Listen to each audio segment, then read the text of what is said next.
굿모닝 마켓입니다. 지난 8월 한 달을 돌아보면 폭염에 장마에 쉽지 않았습니다. 시장 상황도 마찬가지였는데요. 상승 가도를 달리던 7월과는 달리 미국 은행의 신용등급 강등 이슈부터 국채금리 상승 등 악재에 민감하게 반응하면서 투자 심리가 급격히 얼어붙기도 했습니다. 다행히 무난했던 잭슨홀 미팅과 구원 투수 엔비디아의 실적, 그리고 예상치 않아서 발표되고 있는 경제 지표들까지 월 말로 갈수록 시장이 진정세를 보였습니다. 하지만 마치 사람처럼 시장도 당장 반응하기 좀 부담스러운 숙제는 다음 달로 슬쩍 미뤄보기도 하나 봅니다. 오늘 경제 지표 확인해보고 9월 시장 미리 보기 함께 해보시죠.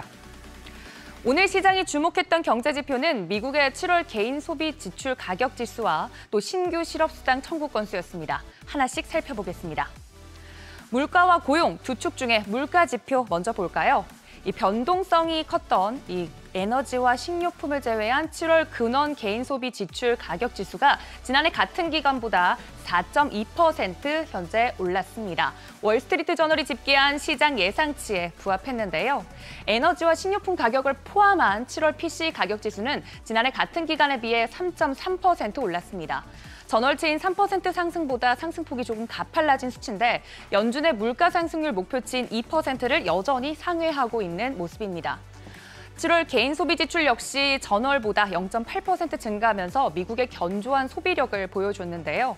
이번 수치만 보면 인플레이션 둔화 속도가 이전보다 줄어든 점은 시장의 악재지만 그 정도가 심각한 수준은 아니다라는 것에 전문가들은 초점을 맞추는 모습이었습니다. 반면 고용 둔화 기대감은 여전합니다. 8월 비농업 고용 보고서를 앞두고 발표된 감원 보고서는 미국의 8월 감원이 급증했다고 분석했는데요. 그럼에도 불구하고 이 실업보험 청구자 수는 별로 늘지 않은 모습이었습니다. 한 주간 신규 실업보험 청구자 수는 전주보다 4천 명 감소해서 22만 8천 명을 기록을 했는데요. 이번 수치는 월스트리트 저널이 집계한 전문가 예상치인 23만 5천 명보다 밑돈 수치입니다. 인플레이션 완화 속도는 느려졌지만 고용시장 둔화 조짐은 커지는 상황. 엇갈린 지표 결과에 이날 시장은 섣불리 반응하지 않고 조심스러운 모습이었습니다. 간밤 뉴욕 증시 다우지수는 0.48% 하락했고 S&P 500 지수는 0.16% 하락세 보였습니다. 나스닥 지수만 0.11% 오름세 보이면서 3대 지수 혼조세로 마무리가 됐습니다. 시총 상위주들도 보겠습니다. 특징적으로 좀 보이는 부분은 오랜만에 아마존이 상승세로 마무리가 되는 모습이었습니다. 2%대 상승폭 보였고요. 대부분의 종목들 혼조세 보이는 모습이었습니다. 6위부터 10위도 살펴보시죠.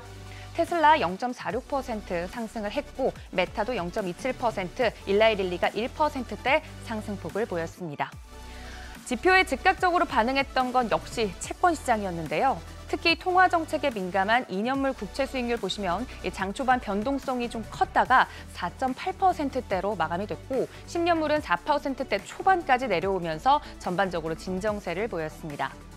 오늘 나온 지표가 시원하게 방향성을 알려주지 못했으니 내일 나올 지표에 기대감이 더 커졌는데요. 내일 집중해서 봐야 할 지표 짚어드리겠습니다. 8월 비농업 취업자 수 그리고 8월 실업률 보고가 될 예정입니다. 발표 결과야 그에 따른 시장 반응까지 체크를 해보셔야겠습니다. 고용과 관련된 굉장히 중요한 지표들 나옵니다. 8월 한 달 동안 나스닥 지수는 약 2.8% 하락했습니다. 부진한 흐름을 이어가던 뉴욕 증시, 9월은 기대해 볼 수 있을까요? 안타깝게도 통상 9월은 잔인한 달로 알려져 있습니다. CFRA 분석 결과 S&P 500 지수가 9월에 상승했던 적은 역사적으로 44% 정도로 상승장보다 하락장이 더 자주 나타났던 유일한 달입니다. 통계를 거스르기란 쉬운 일은 아니지만 미리 알고 마음의 준비를 하는 것과 방심하다가 뒤통수를 당하는 건 다르죠. 9월 한 달 주간별로 체크해둬야 될 일정들 정리해드렸습니다. 9월 첫째 주 보겠습니다. 앞서 설명드린 미국 고용보고서 결과 보시면서 고용시장의 열기가 확실히 잡혀가고 있는지 확인해 보셔야겠고요. 두 번째 주 보겠습니다. 최근 중국 증시의 경기지표 민감도가 커진 만큼 중국 수출입 동향과 물가지수 발표 등 중국 이슈 체크하셔야겠습니다. 세 번째 주 보도록 하겠습니다.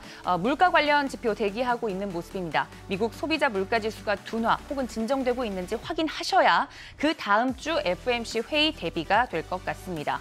현재 9월 FOMC 회의에서 동결 전망이 압도적으로 우세하죠. 연내의 기준금리 인하에 대한 기대감이 낮은 상황인데 긴축 기조 강화와 관련된 발언이 있을지 관전 포인트로 짚어드립니다. 마지막 주는 기술주와 관련된 이벤트 테슬라 AI 데이와 그리고 미국 2분기 GDP 확정치 발표까지 확인해 보셔야겠습니다. 이날 유가는 사우디아라비아와 러시아를 필두로 한 오펙 플러스가 자발적 감산을 연장할 것이다라는 기대감에 상승으로 마감이 됐습니다. WTI 대표적으로 볼 텐데요. 2.45% 오르면서 배럴당 $83 선에 마무리가 되는 모습이었습니다. 지금까지 굿모닝 마켓이었습니다.